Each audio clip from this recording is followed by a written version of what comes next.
Hello! Magandang hapon po sa inyong lahat, mga kababayan. Kumusta po kayo? Kumusta kayo? Aming napadak na Ilocano.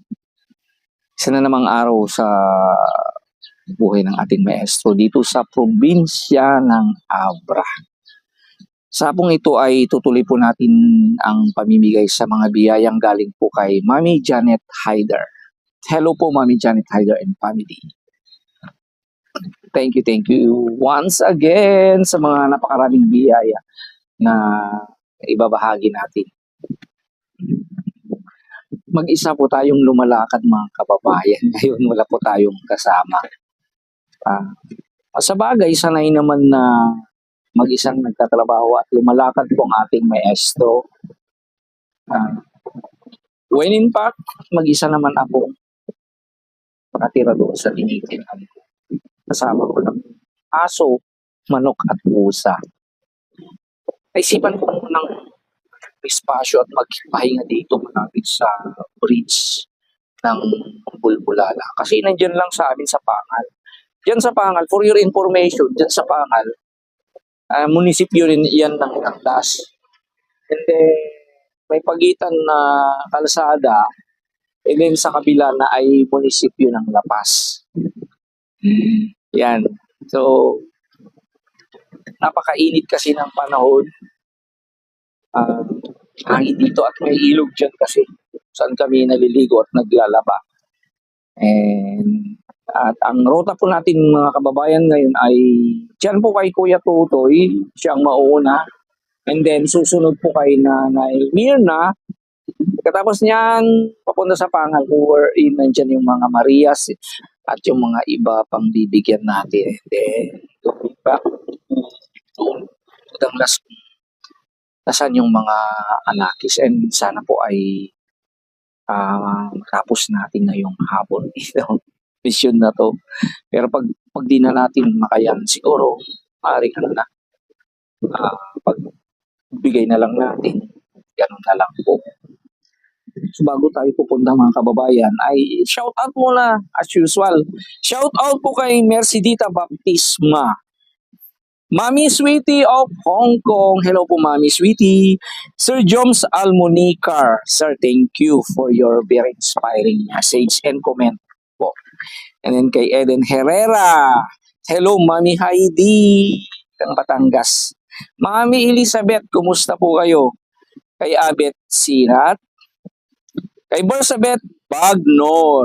Hello, Ate Den. Clarizel Caluza. Hello po kay Mimi Castanera. Then kay Corazon Palye or Palle. Kay Lawrence Chan Dumal. Kay Susan Susi at kay Lenny Sison. So yan, mga kababayan. Let's go! Punta muna tayo, mauuna kay Kuya Tutoy. Kaya medyo nakisama yung panahon. Medyo hindi na go. Let's go! Dito na tayo kay Kuya Tutoy. So, parang close siya. Baka tulog. Nakatali yung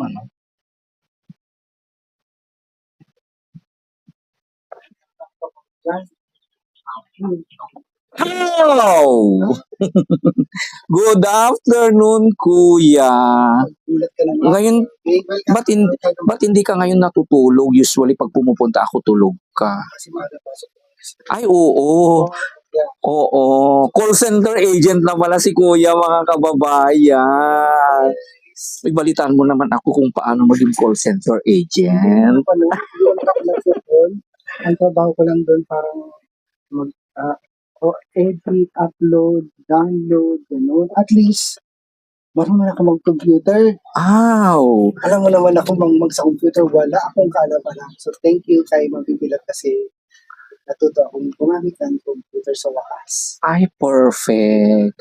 Thank you. Paano mo naisipan, Kuya? Hindi si Ma'am nag-suggest. Ay, very good. Mag-ano ka na lang, pag ganito ka sa niya.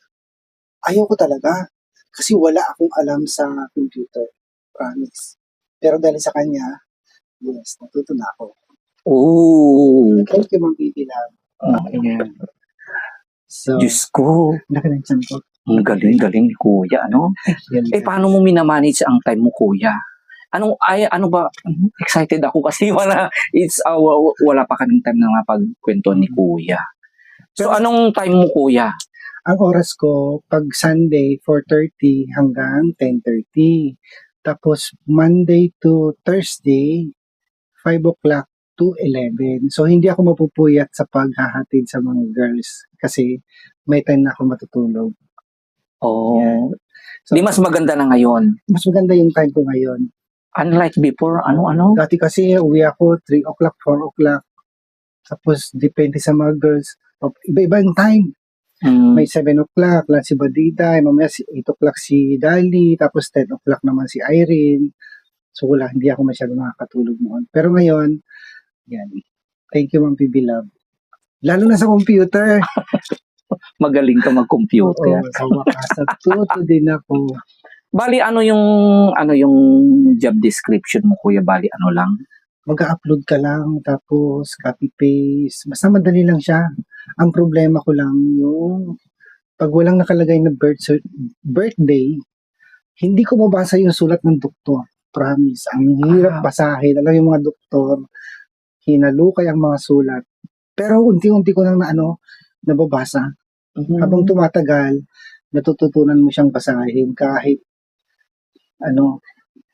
hiwa-hiwalay yung mga sulat nila. Gulo-gulo na sulat ng doktor eh. Pareho kami parang Pero it takes time, Kuya, na maano mo yan. Anong swerte mo. Pagkatapos naman yan, at least nakakatulog ka na. Mm-mm. Unlike Nakakapahinga. before na, lagi Dati, kang pagod, at saka nagka-high blood ka rin noon, nahirapan ako sa tulog dati kasi nga yung schedule nila iba-iba. Yung 3 girls, iba-iba yung schedule nila. Hindi pare-parehas, hindi sabay-sabay. Pero ngayon, kahit hiwa-hiwalay yung schedule nila, okay na sa akin. Kasi may sa gabi, from 11 to 6, mahaba na yun.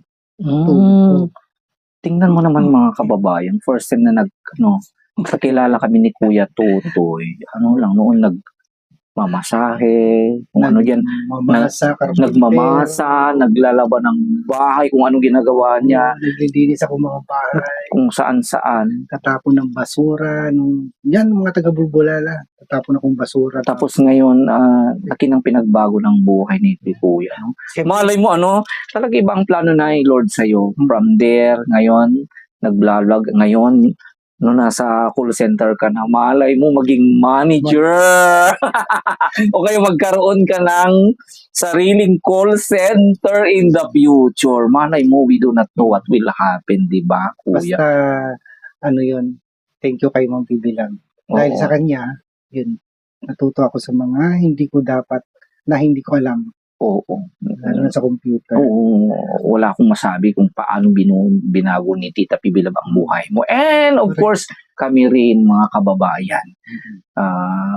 Lately kasi hindi kami masyadong nakikita ni Tita Pibilab nung umuwi siya kasi wala naman ako. Yes. Pero I know Tita Pibilab, ganun pa rin si Tita Pibilab.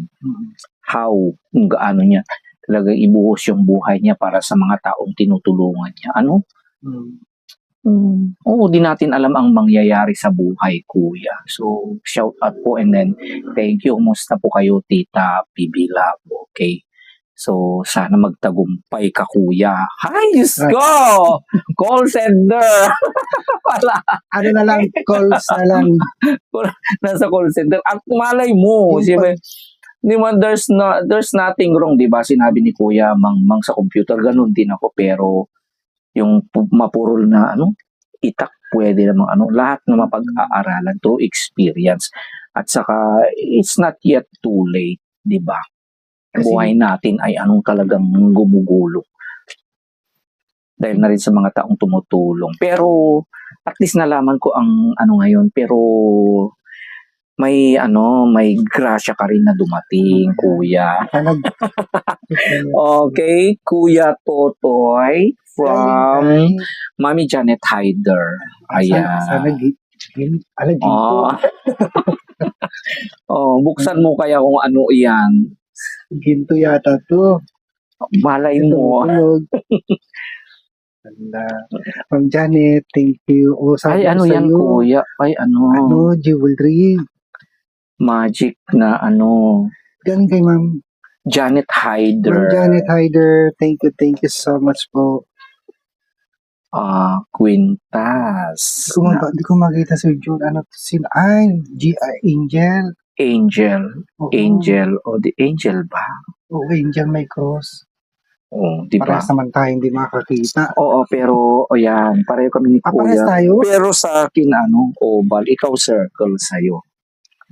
Mga lucky charm natin ang mga Saint Michael. Saint Michael. Oh, hindi ko pa Parehas pa lang Saint Michael. May Ma'am guardian tayo. Janet, thank you so much. May mga lucky charm kami ni Kuya Tutoy. May isasanla na ako.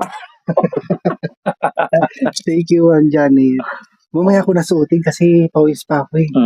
Bisi-bisiyan ako ngayon kasi mamadala ako, papasok na naman ako. Yan. Ma'am Janet, thank you so much po ulit sa walang sawang tulong, support, sa mga binibigay niyo. Maraming salamat. Ingat po kayo palagi, ma'am. Marami siyang binigyan ngayon na naman. Kaya lilibutin ko. Kaya inuna ko muna si Kuya Tutoy, mga kababayan. Kasi, ayan, ngayon ko lang nalaman may na pala siya afternoon work up to 11 o'clock. 11 o'clock. Pwede kang dumaan sa bahay, Kuya, o kaya anyway, bago ko umuwi, Sir June, bigyan mo naman ng noodle. Pero alam mo, Sir June, yung schedule ko ngayon, sobrang nakakagutom lang. Nakakagutom. Pero paano na yung di ka nagbabaon ka o Kaya nagsasaing na ako pag ganito, tapos na ako magsaing, magbaon na ako. Oo, ano naman ang baon mo ngayon? Tuyo. Ay, tuyo. Tumi. Tingnan ko kung may ako. 20 pesos na tuyo. Oo. Sarap naman. Pero yung mga kape, kumpleto pa rin to. Oh, may kape naman doon. Yan. Pero yung gutom ko, grabe. Oo, syempre 5 to 11 yun. 2 beses ako makain. Kasi gugutom. Pero pag dumating ka, nag-start ka na ng 5, Kuya, makipag-tismisan na lang ako dito, May break din ka, no? Meron. May dinner. 3 beses ang break ko. 10 minutes, tapos 10 minutes, tapos 10 minutes ulit. Bali 30 minutes. Pero hiwa-hiwalay.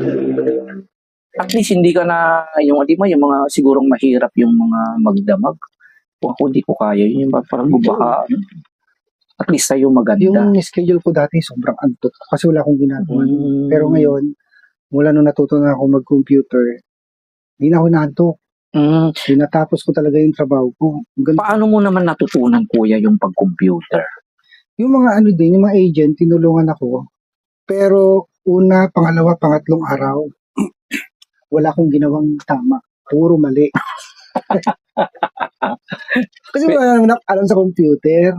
Yun ang problema ko noon. Hindi, ayaw ko talaga kasi wala akong alam. Pero dahil sa pagpursige ni Ma'am Bibi Lab, yan, natuto ako. Kung gugustuhin mo pala, magagawa. Oo. Gusto ko pero takot ako. Kasi nga, wala akong alam eh. Cellphone lang. Ako. So, ang ganda yung lesson na binigay ni Kuya ngayon, mga kababayan, yung mga makapanood dyan. It's not too late. Correct. Kung gustuhin mo yung bagay, gagawin mo, di ba? Do not be afraid. Ang ganda ng lesson na pupunta ko dito. So, ayan mga kababayan, ang tungkol kay Kuya Totoy. Hindi na ako magtatagal kasi madidisturb ko na siya, magpre-prepare pa siya. So, if I have Kuya, mag-message ka lang. Halimbawa, wag ka nang mahiya. Walang hihaya sa atin. Halimbawa, kung may kape ka dyan o kaya ulam, sabay takbo ako doon. Okay? Sige, Siyempre, may only Kuya.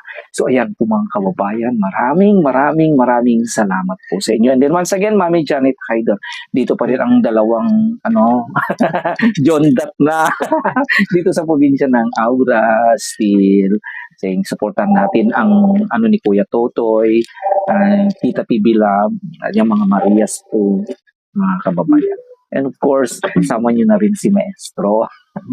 So, dito pa rin ang ating Maestro saying, I love you today, tomorrow, and forever. So, ayan, Kuya, bye!